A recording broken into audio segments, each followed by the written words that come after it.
94.9 WSJM.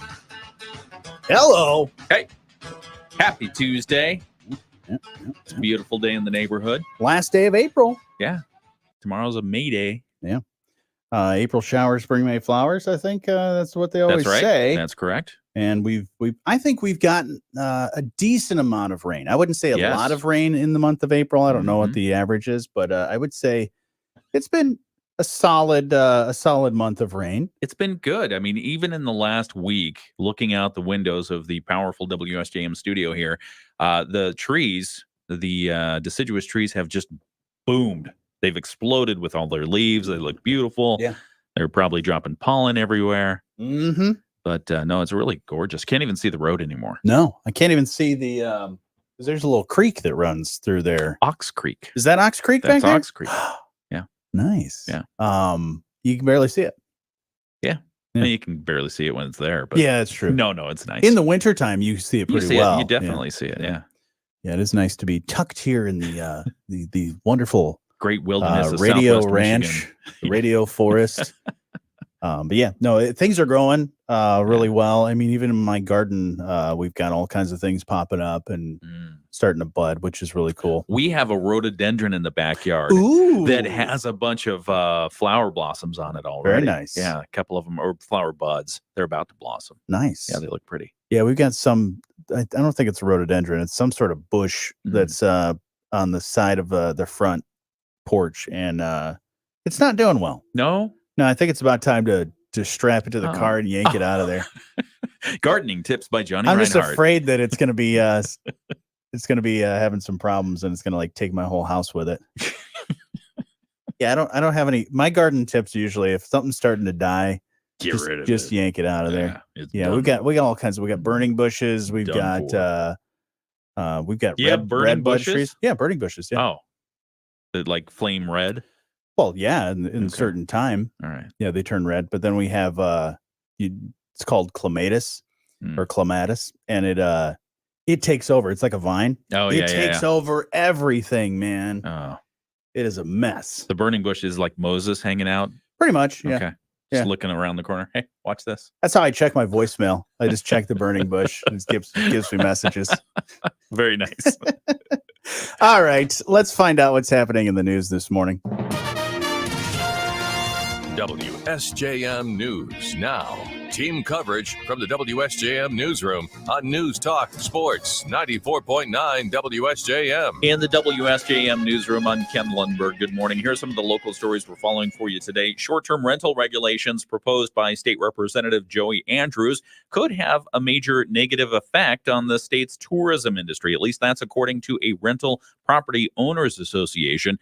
The series of 10 bills introduced by House Democrats, including Andrews, would do more to regulate short-term rentals in communities, including a 6% excise tax on rentals, increased safety requirements, and a $100 annual registration fee for each listing. Erica Farley of the Rental Property Owners Association of Kent County has concerns, especially about the additional tax. We are looking for more parity along with the hotel industry, basically. The 6% excise tax, along with the other taxes, would actually be a higher tax, anywhere between 5 and 7% for short-term rentals than it would for an actual traditional hotel. Farley adds short-term rentals aren't just for tourists. She says they're also an affordable option for professionals who need a temporary place to stay while on business. Supporters of the legislation say it will help local towns regulate the spread of short-term rentals all along the Great Lakes and help communities recoup associated regulation costs. The families of firefighters from all over the country will be in Maryland this weekend for the 43rd National Fallen Firefighters Memorial Weekend. National Fallen Firefighters Foundation CEO Victor Stagnaro tells us they will honor 89 firefighters who died in the line of duty in 2023 and 137 firefighters who died in previous years. We invite the families to come and attend the ceremony. Fortunately, we, through donations, we're able to support each family traveling and cover their lodging so the nation can pause and express its gratitude for the sacrifices made by their loved one. Stagnaro says the foundation works to support both the families and the departments of firefighters who have died in the line of duty. About every 72 hours or so, a firefighter dies in the line of duty, and that's actually some previous records. I know we need to evaluate that even closer. One of the things that we're learning is that firefighters are dying more of certain diseases that we're not aware of before. Among the firefighters to be honored at the memorial this weekend will be Lieutenant Ethan Quillen of the Paw Paw Volunteer Fire Department. The 28-year-old Quillen responded to the scene of trees on fire and wires down due to an ice storm back on February 22nd of last year. While at the scene, a tree broke and caused a power line to collapse and strike Quillen. He was pronounced dead at a hospital. Stagnaro says the foundation works to provide grief services and financial support to families of firefighters like Quillen. This weekend's ceremony will be live streamed, so you can watch it if you like. We have a link at our website, WSJM.com. Corewell Health has named its new president for Southwest Michigan. Natalie Baggio, a registered nurse, will take over for Dr. Lauren Hamill, who's retiring in June. Baggio currently serves as Senior Vice President, Chief Nursing Executive, and Chief Operating Officer for Corewell Health in Southwest Michigan. She joined the organization in 2017, and as the new president, she will report to the overall system's Chief Operating Officer and work closely with the system leadership. And the FBI, if you're traveling up north near Mackinac Island and all that, the FBI is issuing a warning about attempted northern Michigan scams. Sault Ste. Marie International Bridge is being targeted. And what happens is people are traveling over the bridge, and when they're in that geographic location, they get a text message from someone attempting to collect an additional toll from bridge users. Uh-oh. Yeah. They say that IBA sends, that's the bridge folks, they send email notifications directly to customers. They don't try to extort payments through texting. So the FBI says if you receive a phishing text, delete it. Don't click the included links. That's true for any text that you don't recognize. They say they're just out to steal your personal information and probably your financial stuff as well. Great. Yeah, so just be aware of that if you're heading up north or anywhere else. You get a text message you don't recognize. Yeah. You've got a package waiting at the processing facility in the WSJM newsroom. I'm Ken Lundberg. I don't trust any phishing text, whether it's the PH or the F one. Oh, you get the phishing reports. Yeah. And that's good stuff. Yeah, but what if fishermen always lie? But what if it's a fish? Fish is like fish. There's no salmon over here. Like largemouth bass. No. Nope. Fishing's bad today. Bad place to fish. Yeah, I don't want to fish here. Don't want to go here. But can I borrow $10? You got any money? Just a couple of bucks. I just the whole time when you were talking about the fishing text, I'm just thinking like right at the bridge, right out of the bridge, there's just a fish that's become like a fish troll. That's just like, come on, give me your money. Hence the trolling for fish. Exactly. Yeah, there you go. All right. We'll get to a good conversation. He usually says, "Hey, chum." Yeah.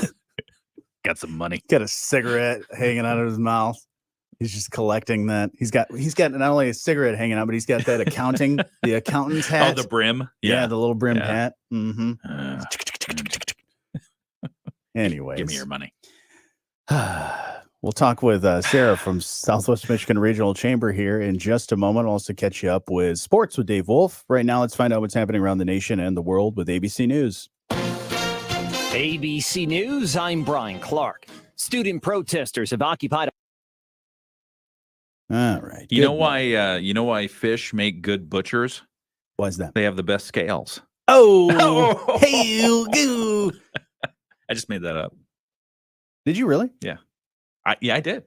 It probably exists. You're telling me that there's a joke that you made up. You did not just have that. No, I just made it up. It's a solid one. Thank you. If you didn't, maybe it's. Can I trademark it? Trademark. You should. You should. Okay. Because that's a solid one. Thank you. That's a solid dad fish joke. All right. Good morning, everybody. Hope you're having a great start to your day. How could they not? Good morning, Diane. Hey, Diane. Thanks for starting the day with us. Good morning. All right. A couple minutes to get a hold of Sarah from the Southwest Michigan Regional Chamber. Catch up on some of the things that's going on. What's going on with everybody else? Anybody Jocelyn yesterday was like, "Oh, I really want to plant these tomatoes," and I said, "No, you gotta wait." Yeah, if she plants tomatoes, that means we're going to get snow, frost, hurricane winds, all kinds of stuff. Don't do it. You gotta hold strong. Mother's Day, can't right? do it yet. Yeah, after Mother's Day. Okay. Good morning, Dwayne. Let's see. Dwayne's working on his new house. Or new to him house. So he's working on a lot of things. And fantastic. He said the fun part about it is it's an old house. So any and all the fun stuff that you get when you have an old house, he's experiencing that right now. Oh my. I want to hear more about that. But Mother's Day, just as a reminder for everyone, it's May 12th. May 12th. Okay. May 12th. So we've got 12 days and change. Okay. Until you got to get something for your mom. Yeah, I've not figured out anything for Mother's Day. Flowers. Flowers are nice. Or get a plant. We have a lot of nice plants out here on the ranch. Yeah. Maybe I'll just pull up a tree. Dig one up. Take one of the trees and give it to her. All right. We will talk with Sarah from the Southwest Michigan Regional Chamber here in just a moment. Let me get her on the phone. Some point this morning, we have to talk about the auto braking requirements that are coming. Yeah, I saw that. Yeah, that's going to be an interesting one. Because I still long for the days of the muscle cars where you've got a gas engine, right? You carburetor, got big fat tires, a carburetor, no fuel injection. Do you ever have a muscle car? Did not have a muscle car. Okay. My dad, when I was always told when I was growing up that my dad had some of the coolest cars. Oh man. He had a Mustang. Sweet. It was like I think it was a 66 Mustang. And then I think he either got an accident or wrecked it or something. Then he got a 67. And then I think at one point my uncle backed into it. Because my uncle, I think, had a pickup truck and he couldn't see and he backed right into the Mustang. Yeah. But no, then he had a Le Mans. Then he had some other cars. My mom would know. My mom watches this video, so I'm sure what will happen. She'll watch this video later. I will get a bunch of text messages of all the cars that my father and my mother ever had. My mom's got a really cool old pickup truck that was my grandfather's. Year and make? 60, I'm going to say 67 Chevy pickup truck. Okay, those are cool. cool. A long bed. Oh, those are nice. Truck. Pretty sweet. Yeah. I'm looking at here. If we want to go down to Tampa, Florida, we can pick ourselves up a 1966 Ford Mustang Fastback. Ooh. Looks like Eleanor. Oh. Remember from Gone in 60 Seconds? Yeah, there was the GT500, Shelby GT500. Oh, that was a beautiful car. Anyway, this one, the asking price is $65,000. It's only got 4,500 miles on it. I saw on Facebook Marketplace there was it was rusty, but it was an old Dodge Challenger. Ooh. It looked sweet. And if anybody was wanting to do any sort of restoration, that would definitely be a perfect project car. This one's got a 347 Stoker engine. Ooh. Yeah, and a manual transmission. It's cool. Right. Black and green. Black interior, green exterior. Sweet. All right, let's get back to it. Only $65,000. Nice. And then for tomorrow, a mix of the sun and clouds, high temperatures in the low 70s. As we head into Thursday, we're back to a small chance of rain, but high temperatures getting into the upper 70s near 80. I'm WSBT 22 Chief Meteorologist Carrie Peugeot. It's the morning show with Jonny and Ken on 94.9 WSJM. Hey, good morning. Here we go. You can be part of the show on our live stream. We are there right now if you want to come hang out with us. And on the phone this morning, we've got Sarah from the Southwest Michigan Regional Chamber. Sarah, good morning. Good morning, guys. How are you? Doing great. Well. How are you, Sarah? You just washed your hands, so you are ready to I'm roll. prepping my lunch. So, they got a little sticky, so I was like, I need to wash my hands. What are you making for lunch? It is the most random thing. So it's cherry tomatoes, fresh mozzarella, and balsamic glaze. Ooh, like a little caprese salad. I like it. Yeah. You have any basil in there? So you call it basil? You don't call it basil? Well, you can call it basil, but it's harder to say than basil. Oh my gosh. I thought I had basil, so I didn't grab any when I was at the grocery store. Oh. So I don't have any because I was wrong. There are probably dandelions wherever you are. Just go grab some leaves off of there. They're edible. Yeah. They're perfectly fine. I will tell you, I bet Sarah's lunches during the summertime or during harvest season when you're getting all those fresh produce, I bet it's fantastic. Yeah. So I agree. It is. Straight from the garden. It's delicious. Yum. Well, your other job, your Southwest Michigan Regional Chamber, the thing that keeps you busy, you got a lot of stuff going on. So let's catch up. What's the latest?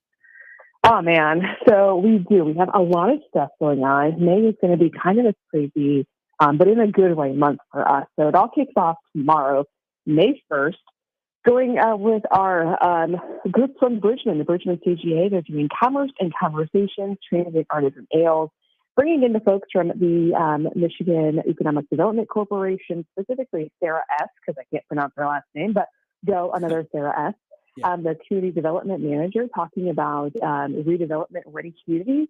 The CGA is getting ready to go through that for Bridgman and Lake Township. And so she'll be sharing what the businesses can expect once you become certified for redevelopment readiness. And how to continue to create thriving communities based off of it. So we're really excited. The village of Stevensville, Casey Dominguez, I believe she's going to be stopping by, just went through this as well. So she'll have an insider's perspective on the process, answer any questions, and we're going to cover the first round of beverages for Bridgman and Lake Township. Nice. So if you happen to be in the area, you want to come and join us, you're curious about what we're doing down there, and you haven't met Nancy yet, even better. This is a great opportunity. So that'll run from 5 until 7 with the presentation around 5:30. So that really kicks us off. And then, Johnny, are you ready for this? We have 1, 2, 3, 4, 5 ribbon cuttings coming up. Yeah, in May alone so far. Do you need to borrow my large scissors? Because I know you guys have the large scissors. Do you need to borrow mine?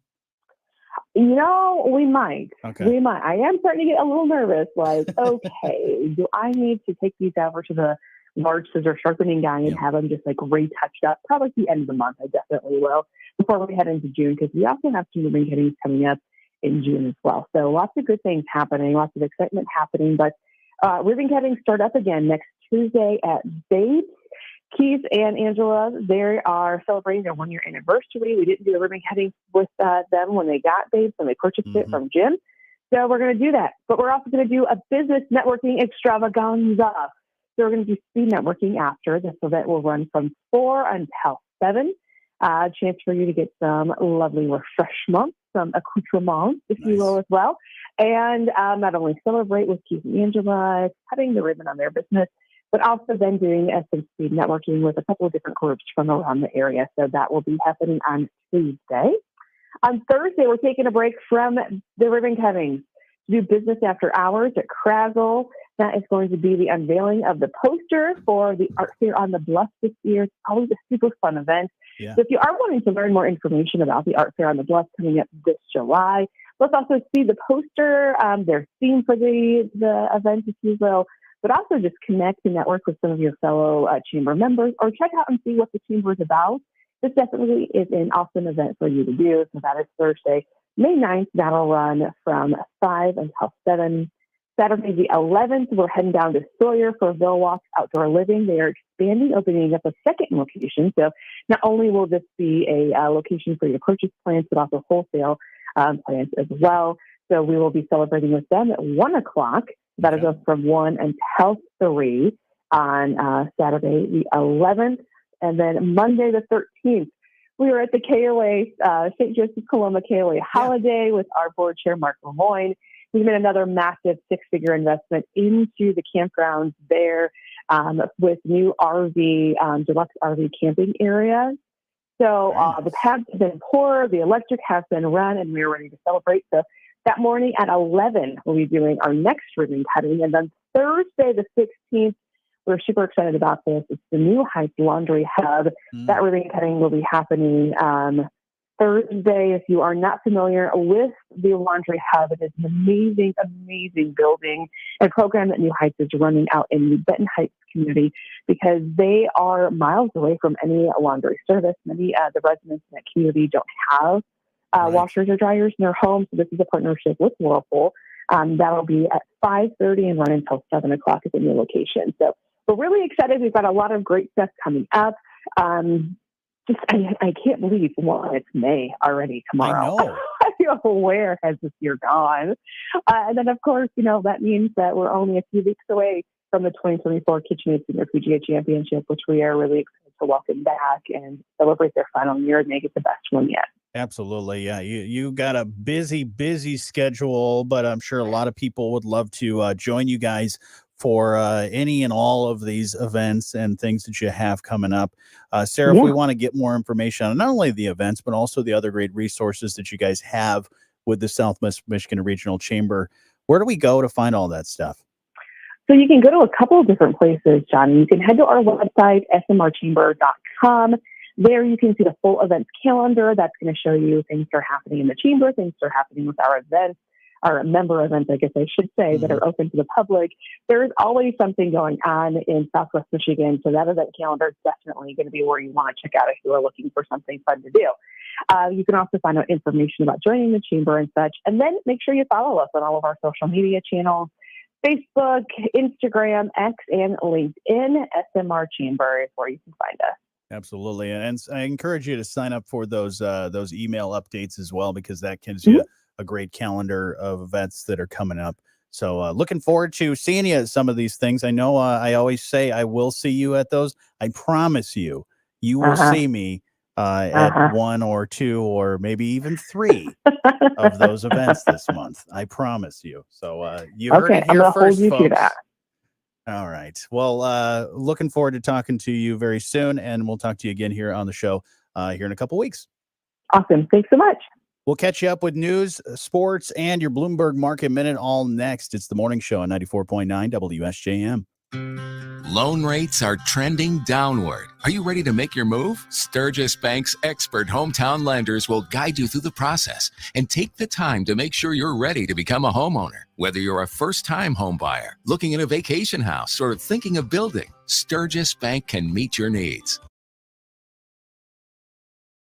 All right. Good morning, everybody. Take this, go here. Ken is walking around and wandering here somewhere. I don't know what's going on, but we will have him back in just a moment. How's everybody's day going? Are you having fun, enjoying all the wonderful things? We just talked with Sarah from the Southwest Michigan Regional Chamber. A lot of stuff going on. Lots of stuff going on. That KitchenAid Senior PGA Championship, that is going to be an amazing time. I actually get to volunteer this year, which that's going to be cool.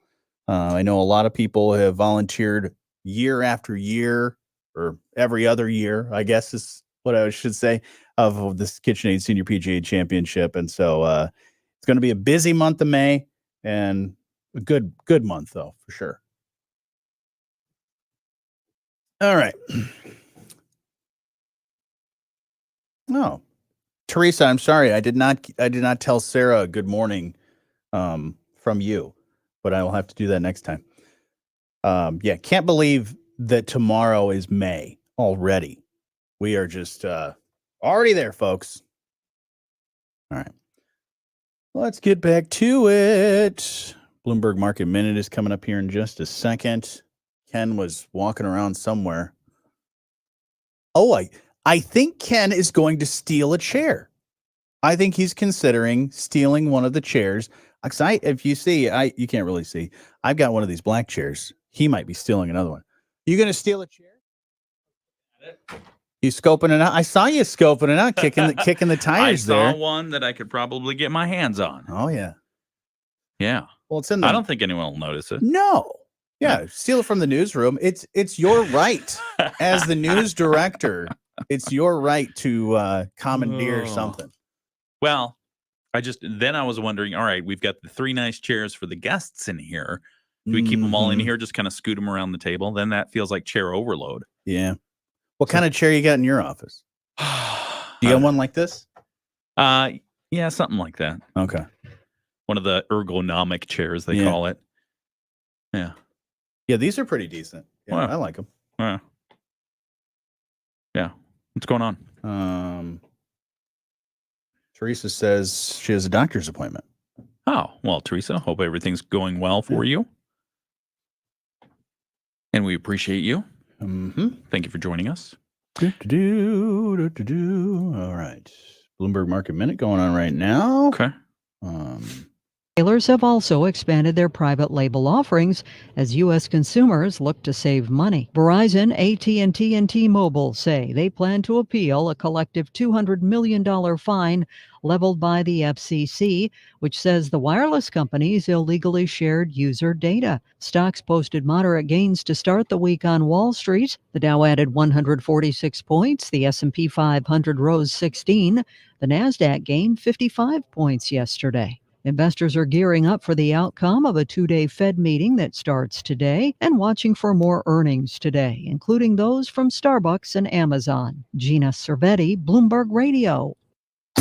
It's the morning show with Jonny and Ken on 94.9 WSJM. Well, Ken's kicking the tires on possibly swapping out the chair this morning. Well, I was just looking. I mean, I don't know. Do we have room for another chair in here? See, the problem you run into is the mismatching everywhere. Oh, because like here, you're already mismatching with my chair, not looking like the other chairs. Yeah. And if you take one out of the newsroom and swap it out with either take it out or you swap it with the chair that you're sitting in, then you have a little bit of a mess over there. Mismatched chairs.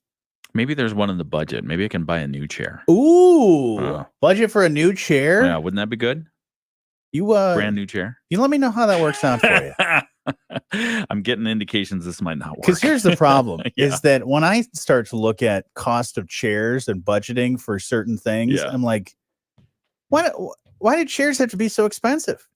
Like the most basic of office chair, right? That's like comfortable, and from all these companies that are well trusted, they've been making office chairs for century. Yep. They're expensive. That's because they're holding your most valuable asset. Right. Exactly. They are. There's nothing like a good, comfortable chair. Oh yeah, it's important. Just like a comfortable mattress. Yeah. Both of those very important. Yeah. You spend a lot of time on those. Yeah. So Exactly.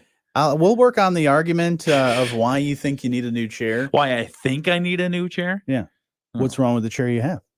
That's the It's first too question. low. The first question you'll be asked: what's wrong with the chair you have? Someone will say, well, I will say it's too low.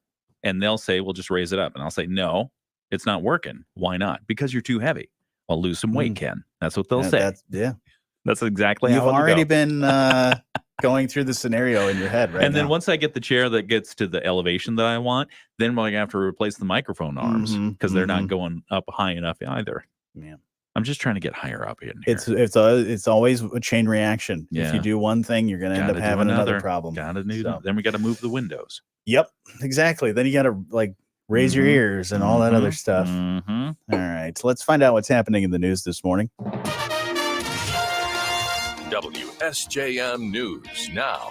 Team coverage from the WSJM Newsroom on News Talk Sports 94.9 WSJM. In the WSJM Newsroom, I'm Ken Lundberg. Here are some of the stories that we're looking at for you today. Still no movement in the effort to dredge the St. Joseph River for recreational boaters ahead of the summer boating season. Marina and slip owners around the tackle box area have reported areas of the river that are too shallow for boating to be possible this year, and they have asked Berrien County for help. The county has helped. They have applied for a permit for dredging, but they say until the permit is approved, they really can't do anything. Additionally, there's not yet a plan in place to pay for the actual dredging.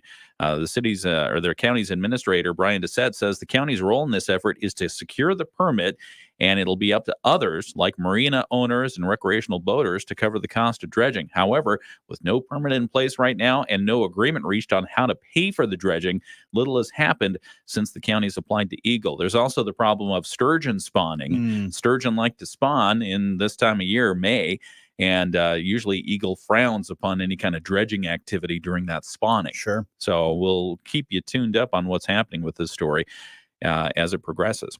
Coming soon to downtown St. Joseph, a temporary pedestrian island will finally be installed on Main Street. Assistant City Manager Emily Hackworth tells us the city got permission last year to put the temporary island in, but because they didn't have all the parts they needed, they delayed it for about a year.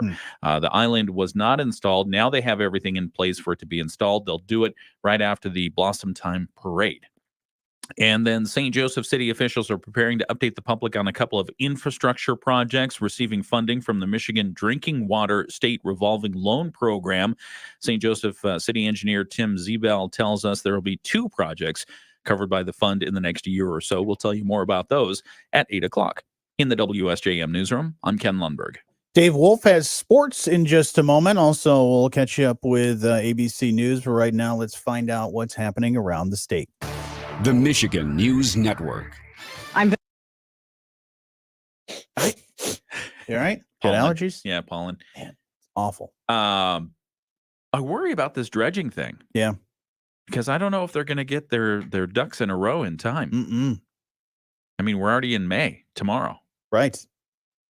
Yeah, obviously the sturgeon spawning thing, that's the biggest thing. And I think they'll put a stop to I don't know whether if they get the biggest thing, though. Whether they get I think funding is another one. Yeah, that's a huge one. But I think the biggest thing that would stop it would be the environmental part, the sturgeon one. Yeah. I mean, they'll get, even if they got all the money and all that ready to go, the contract and everything signed, they'd probably put the stop sign on with the sturgeon spawning. Potentially, because you have probably, I think the last count had 25, 27 sturgeon. Okay. In the area that use that as a spawning kind of ground or area or pass through or something like that. And the dredging does not help that at all. But it's not unheard of that Eagle would issue a waiver for that to happen. Again, you got to think about declining population of sturgeon, need to dredge, all that stuff. But so the permit is definitely important. But I'm surprised that we haven't seen any movement yet on the funding issue. Yeah, because the county's not going to pay for it.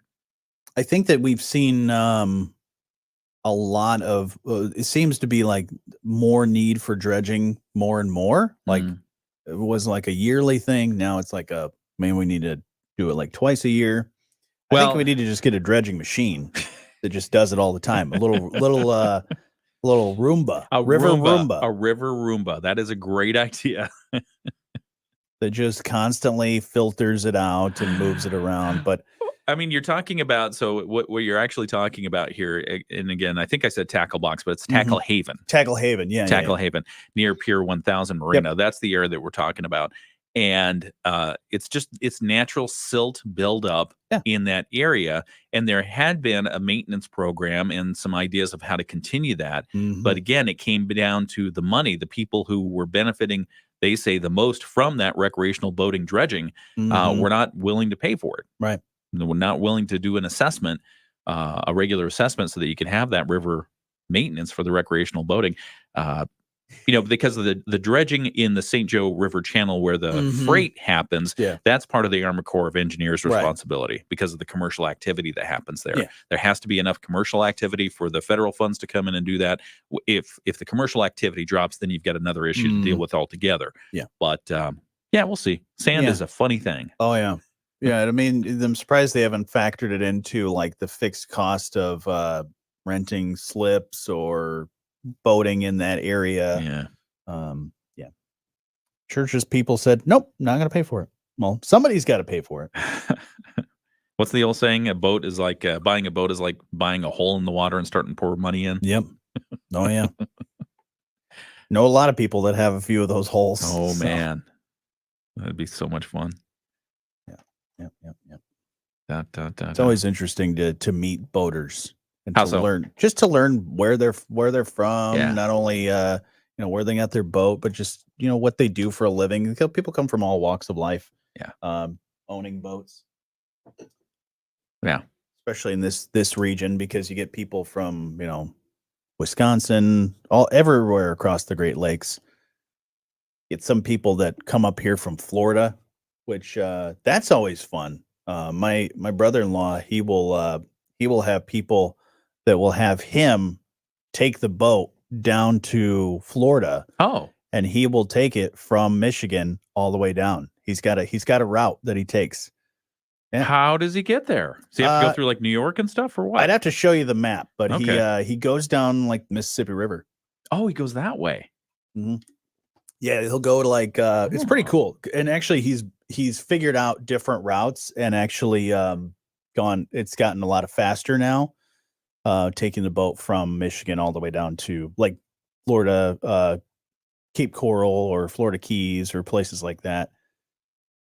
Yeah, he'll say, "Oh, well, we go here, and then we go here, and then we go hit the Ohio River for a little bit." Does he and have to? He must have to portage or something, right? There's portage. There's all kinds of different things. No, he stays on the water. Wow.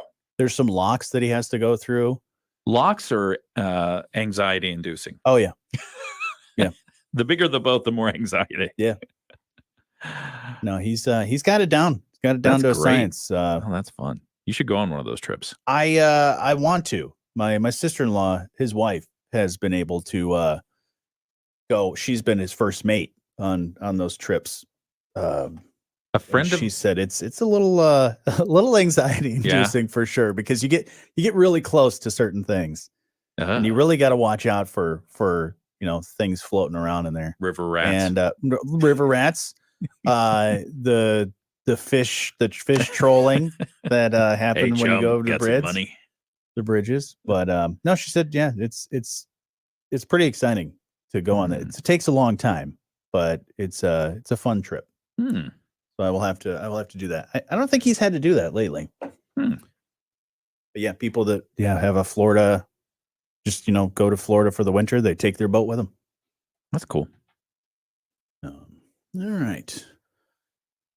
What else we got here on the list? Oh, speaking of water, we've got the Blob.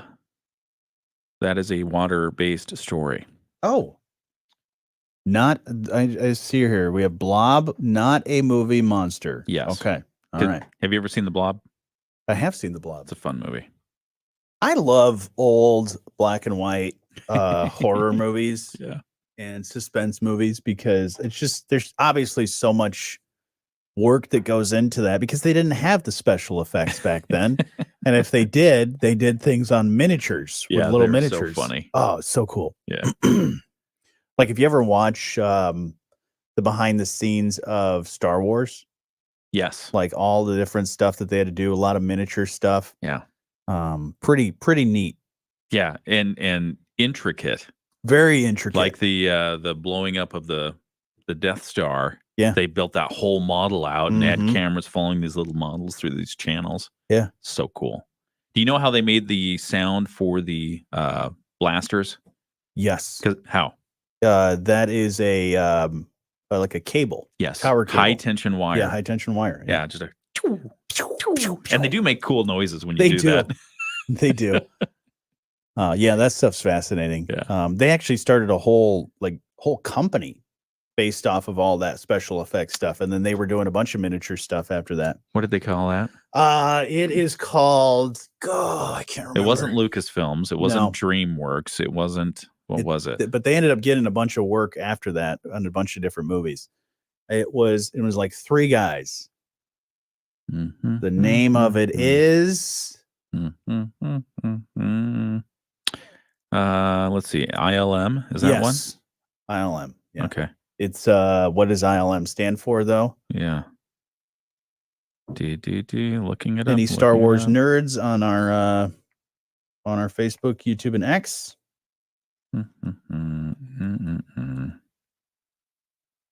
ILM, of course, is going to appear all there. Huh. I don't know. I bet you can find it. Industrial Light and Magic. That's right. Yeah. Industrial Light Magic? Industrial Light and Magic. And Magic. Okay. Yeah. Light and Magic. Yeah. On an industrial scale. Mm-hmm. Yeah, all the little things. I mean, they even like, I think one of the scenes where like there's just the line of a bunch of stormtroopers. I think that was a painting. Oh. Like they just painted Okay. a bunch of people instead of having, a green screen 150 yeah. people all in one place. They just said, you know what, we're just gonna paint this because it's all just a static scene. I wondered why they stood so still. Right. And then like the ship, very beginning of the movie, the ship, big ship flying over, that was just basically a tiny little thing and they moved it. Yeah. That's fun. Pretty cool stuff. All right. Yeah, movie special effects. I always loved that stuff. Always wanted to be either a cartoon voice, or a Foley artist, or a what? A Foley artist. What is that? Foley artists are the people that make all the sounds in movies. Oh, yeah. Foley. Foley. Huh? Why do they call it a Foley? I don't know. Some dude. Probably it was probably a guy. When they started introducing actual sound in movies, they probably said, well, let's get Foley to do it. Who's going to do this? Well, who do we got? Well, Foley will do it. Yeah, and they make all the sounds. Everything from people walking upstairs, or people puking, or people chewing or eating something. You ready? Who is it? The name Foley comes from Jack Donovan Foley. Jack Donovan Foley. Yeah, an American sound effects artist that developed this very unique technique of enhancing the soundscape for movies. Yeah. He started work with Universal Studios during the silent movie era, and he worked in various capacities. There you Probably a gopher until they discovered his true talent. Right. Yeah, could you imagine like sound men back in the silent movie era? They didn't really exist. I mean, unless they have I went some to school sort to of... be a sound man. Right.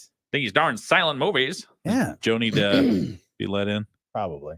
I'll go let him. Joe doesn't have a key? I don't know. Come on. All right, we're getting back to it here in about 30 seconds. So Ken's going to run down the hall, let him in.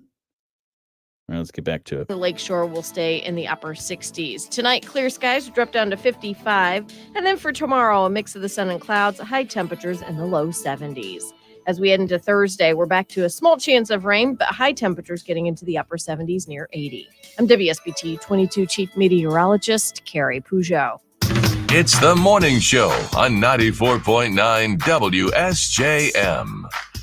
Hey, good morning. You can be part of the show anytime. You can call 925-WSJM. You can email let's talk at WSJM.com. You can hang out on our live stream where you get exclusive content that you can't get anywhere else. And we were having some good conversations about all kinds of different stuff, special effects. Then it went into the rabbit hole of talking about different movie history and Foley artists and all that other. I can't believe you didn't know what a Foley artist was. Oh, come on. That. Who knows what a Foley artist is? Me? I guess I fought because you studied sound. I studied theater and sound and all kinds of other stuff. Audio, as it were. History, and I'm a movie buff. Somebody on our Facebook page said, because we were talking about making sounds and things like that. She said, "Do you remember the guy from Police Academy?" Oh yeah, Michael Winslow. Great. Yeah, he was great. Great. He's awesome. He is fantastic. Do you ever see? We were talking about different films and the sound effects and visual effects as well. But you ever see the movie FX? No. You should watch that because it's about. Here's what the IMDb says about it. A movie special effects man is hired to fake a real life mob killing for a witness protection plan, but finds his own life in danger. F/X. F/X. Have I seen that movie? 1986. I don't know. It's a fun movie.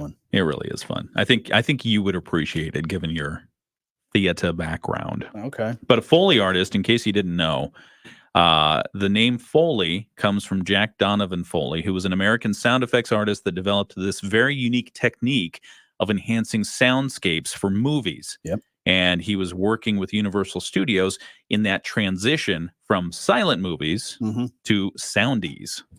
If you've ever watched somebody do that talkies stuff, as they were. Yeah, if you've ever watched somebody do that stuff, it's pretty fascinating. Yeah. I follow somebody on social media that she's like she does tons of TV shows, movies, and things like that. I mean, and it's all about getting the right sound. So she's got, shoes and things that she'll walk in, but she's like, oh, you got to have 7 different types of shoes, the high heels, the regular shoes, all these different things. Yep.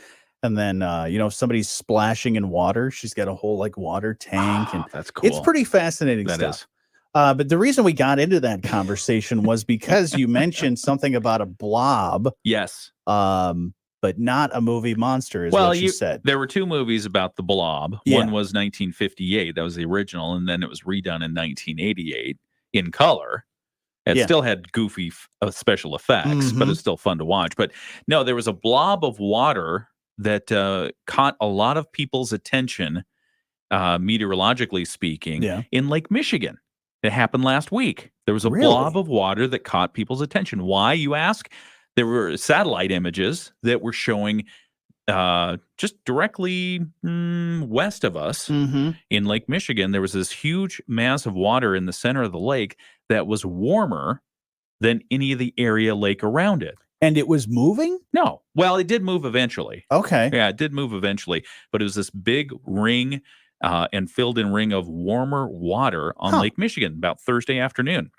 The phenomena attracted the attention of NOAA, the National Oceanic and Atmospheric Administration, at the University of Wisconsin, who shared their thermal imagery of the blob on social media, and then they studied it, revealing the cause in a blog on their website, because they looked at it at first using satellite imagery. Yeah. And they said, some people said, hey, look, that's a really cool blob. Other people said, no, that's probably just the satellite picking up weird stuff, so it's not real. Then they checked the temperature in the buoys that are out there hanging around telling us water conditions. And they said, sure enough, the water in that area was about 10 degrees warmer than the surrounding Lake Michigan surface.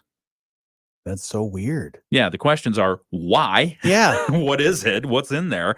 In the blog post by the University of Wisconsin-Madison researcher Scott Lindstrom, he says they did all kinds of little math here, and they figured it probably wasn't solar energy reflection, and it was a warmer pool that was highly localized because of some of the wind currents.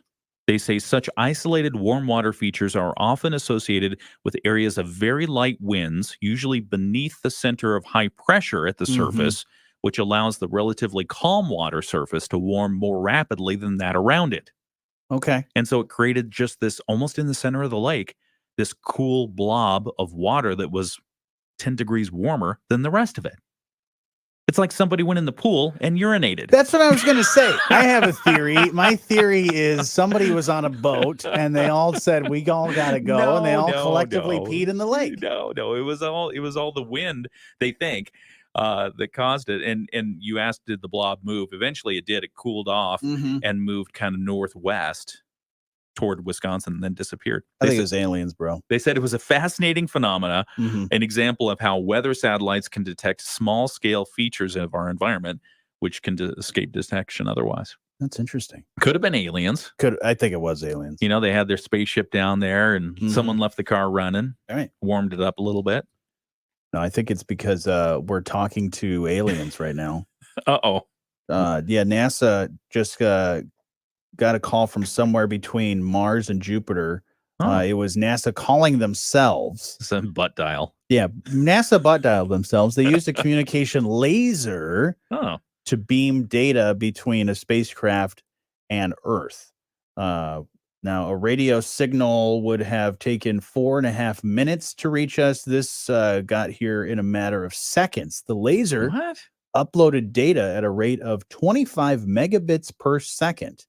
That's about 6 times slower than 4G, but considering it came from 140 million miles away, pretty fast. So so we're communicating with lasers again, and still testing all that stuff out.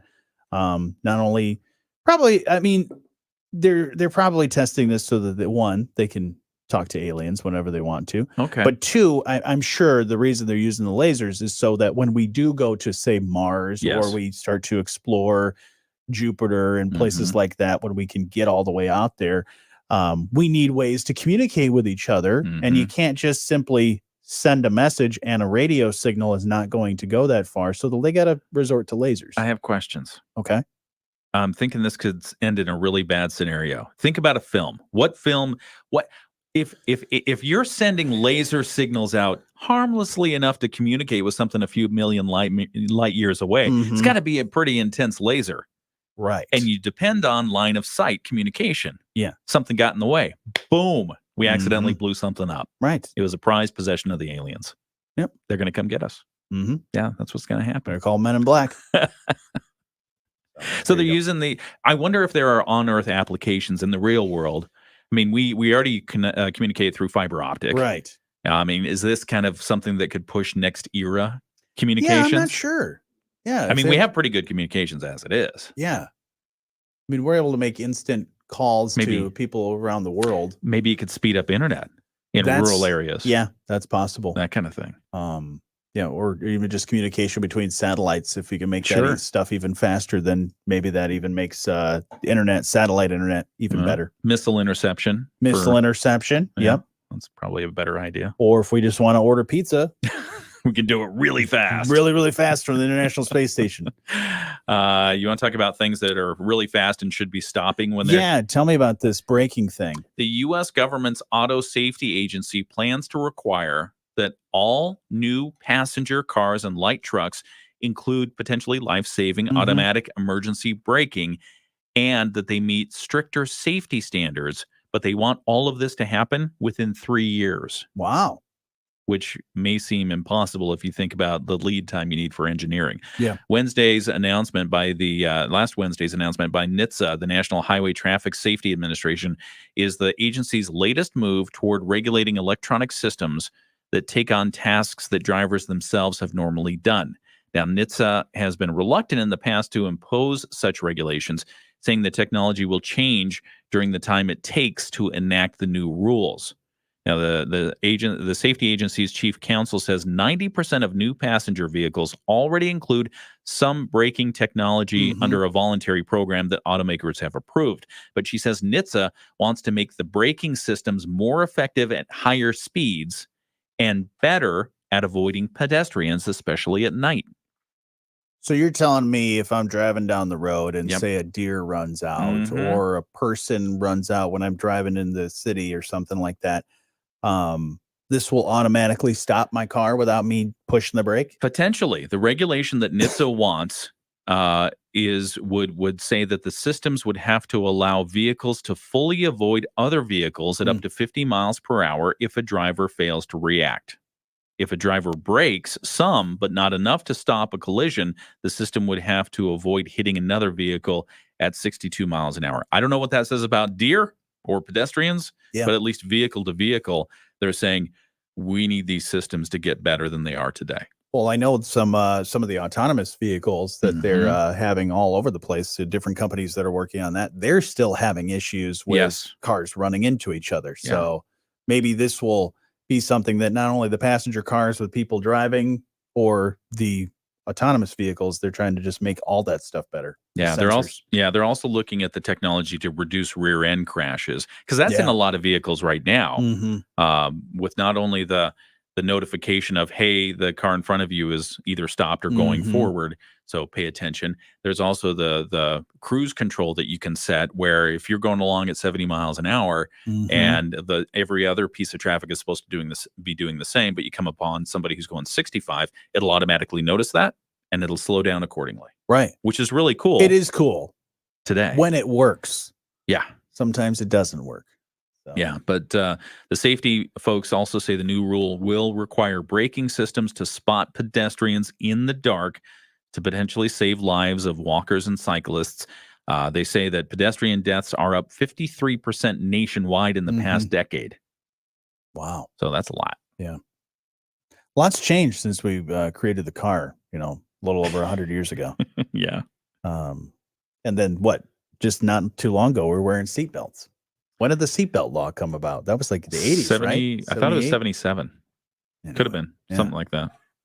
Anyway, well, safety is important, especially when you're driving. Cars keep getting faster. Got to be able to stop them. yeah, So, absolutely. all right. Well, Buckle up, Michigan. Buckle up. Click it or ticket. And stop. I think this whole thing is because of distracted driving. There's so many distracted drivers out there that they can't stop themselves. That's true. This is probably saying, oh, well, we'll get to that point where it'll stop itself. And then we're going to get to a point where you just don't even have to drive anymore. Yeah. Yeah. And the Michigan State Police, they're stepping up enforcement of that distracted driving law.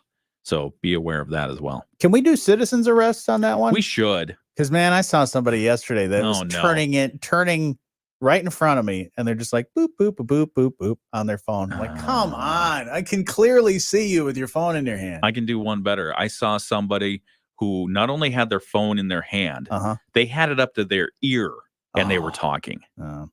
It's like pretty obvious. I mean, first, there's hands-free. Second, you're not supposed to have your phone anyway when you're driving. Third, it was in his hand. Fourth, it's up to his ear. Come on. Yeah. So blind spots all over the place because it's a big phone. Yeah, phones keep getting bigger. We're blocking the whole thing. It's like you got carrying around an iPad. Here in just a moment, we'll get to your Moody on the Market update. It's the morning show on 94.9 WSJM. Looking for a little more comfort in your life? Bum, bum, bum, bum. All right, just a couple of minutes. We'll get to your Moody on the Market update. Yes. Let's do the big new Indiana Amazon Web Services data center. Ooh, will also benefit Michigan. Oh, yeah. Yeah, there's I heard two in the state of Indiana. There's like two big. There's like Google has one, that they're building data center, and then Amazon. So yeah, some big things happening right across the border. Yeah. So that means some people maybe going to be making their way to us. But then I mean, I wonder if that will affect ours. Yeah, we're trying to get it here, and the more that you see these web data depots popping up on the other side of the state line, the more the Michigan legislature will get pressure to say, oh, we have proposals to do better tax treatment for some of these clean industry. Maybe we should act. Yeah, they better act now, because right across the border means there may not be a need for it. That's true. All right, let's get to that here in just a second. Thanks to everybody that's watching.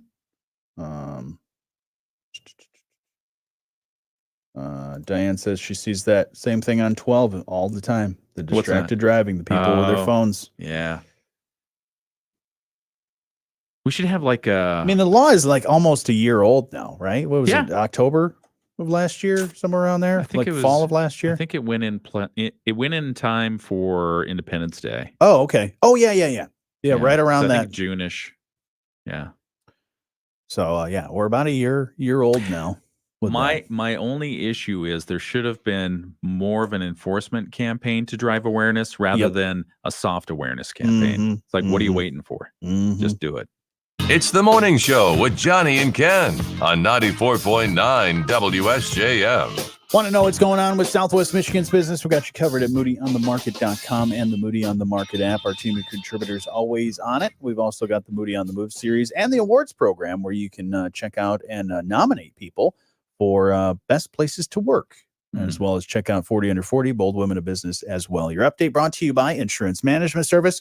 Call IMS today, your local auto owners agency with locations in St. Joseph and in Niles. And we're taking a look at one of the things that's impacting our neighboring state, Indiana, but we're thinking maybe there's something that we can take from it for Michigan. It's a development happening in Northwest Indiana. The announcement of an $11 billion, that's B, billion-dollar investment by Amazon Web Services. It's near New Carlisle and will almost certainly have some benefit for Southwest Michigan.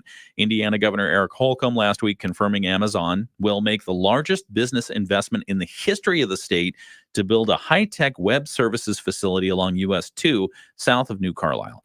The development is near another huge economic boost. It's for Indiana, the General Motors Samsung battery plant. Yeah, they say it's a little frustrating for Michigan economic development officials that these projects are so close, yet so far. However, it's fact of life that they live with every day. Indiana's tax and business climate is more welcoming than Michigan's. So big projects like these usually end up just south of the state line. Now, that said, it is fair to expect some positive spin-off benefits from Amazon's big build in New Carlisle. The site of the development is about half an hour from southern Berrien County. Yeah, New Buffalo. New Buffalo. Who wrote that?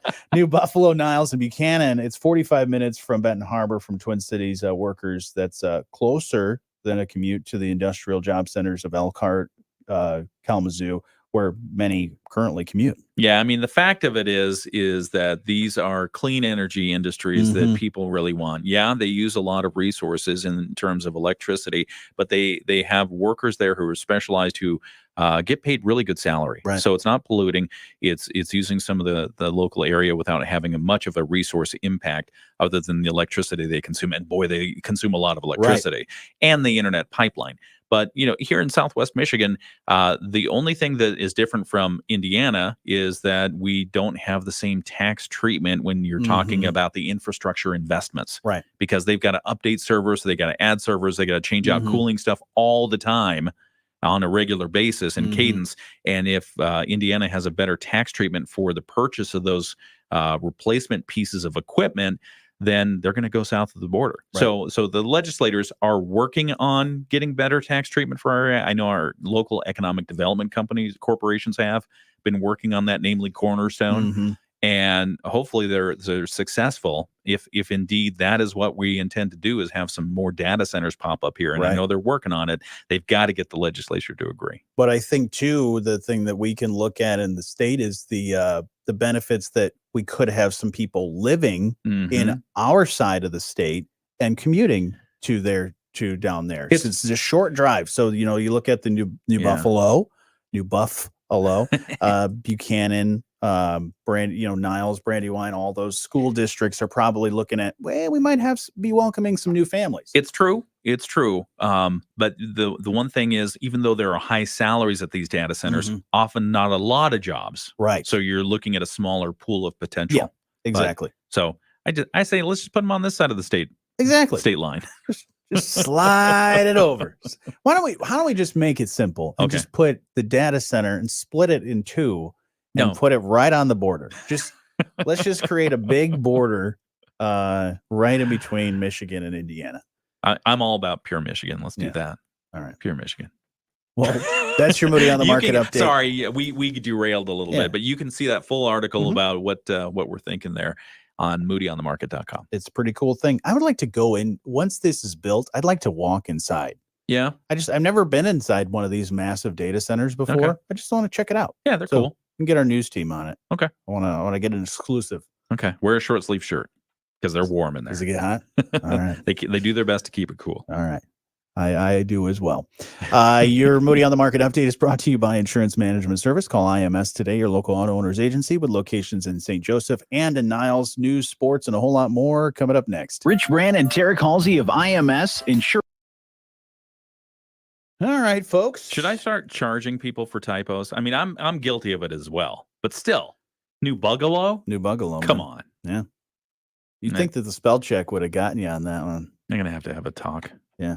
Somebody. You had to talk with the computer. The typos. Mm. Aren't you the proofreader? Sure, I wish. Wouldn't that be cool? Yeah. It underlined it. I'm in there right now, changing it. And you make sure you screenshot it for whoever. Whoever wrote it. Good point. Yeah, you got to do that. Hang on, let me do that. Got to have the evidence, boss. All right. There we go. Always, if you ever are in charge of anybody, let this be a public service announcement to you, folks. Always keep evidence of anybody's wrongdoing. I'm not saying Richard Nixon record everything, but always have evidence. Yes. All right. You guys have a great day. We will talk to you again here tomorrow. Yeah, thanks for joining us. The sun is out. It's going to be a lovely day. Tigers have a double header. So if you want to check that out, we will have that here on 94.9 WSJM. Starting pregame starts around 3:15, and then first pitch should be around 3:40, 3:45. So have a great day. We will talk to you again soon. Bye now.